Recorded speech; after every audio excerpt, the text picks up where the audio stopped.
Alright guys, mambo vipi? Najulikana kama Stephanize. Na ukicheki hivi mazee, leo nimevaa bendera, yani bendera ya Kenya.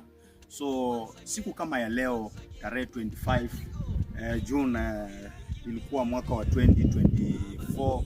Mazee, tuliona vitu zenye zile happen sana, vijana wengi walijitokeza yani kwenda kutetea, kufaitia ile story ya finance bill, wengine wakapoteza maisha. So mazee, ile kitu tunaweza sema kwamba ya kwamba tukue na amani kwenye hii Kenya, na then viongozi wetu watujali. Sio vizuri kila wakati vijana wadogo kupoteza maisha, kitu ambacho hakileti raha kabisa. So mimi nahimiza tu kwamba vijana mnapotokea mazee, msikue na fujo pia, kwa sababu unajua gava ishaamua yenyewe basi imetoa makarao kwa baro. But sasa ile kitu mfanye ni kwamba mazee, msikue na fight na mjitolee mazee kutulia nyumbani, kwa sababu ukiangalia vile vitu ambazo zinatendeka saa hizi, unakuta jamaa amelimwa risasi, mazee amelala pale chini. So ni kitu ambacho pia akileti shangwe, kwa sababu ukitoka pale wewe ndio utaenda kuumia na familia yenu mazee, wakiteseka wakikushughulikia.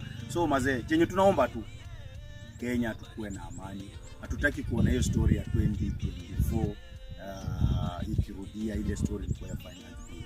Mazee, mimi najulikana kama Stephanize Gospel. Mazee, mimi naomba tu amani, naomba tu amani. Unaona nimevaa bendera hii ya Kenya, mazee, tunaomba tu amani.